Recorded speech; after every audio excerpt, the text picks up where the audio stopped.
ఇల్లాలిని చూడు ఇల్లుని చూడు అన్నారు. ఇల్లాలి ముఖంలో సంతోషం ఉంటే ఆ ఇల్లు బాగున్నట్టే లెక్క. ఇంటి పెత్తనం ఆడబిడ్డ చేతిలో ఉంటే ఆ ఇల్లును చక్కదిద్దే బాధ్యత ఆడబిడ్డ తీసుకుంటుంది.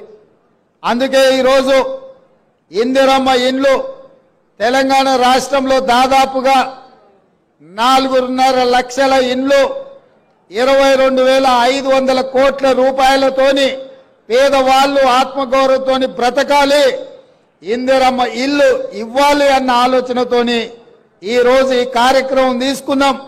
ఈ ఇందిరమ్మ ఇల్లు ఇంటాయన పేరు మీద కాదు, మా ఆడబిడ్డల పేరు మీదనే ఇయ్యాలి అని చెప్పి ఇవాళ మన ప్రభుత్వం నిర్ణయం తీసుకున్నది.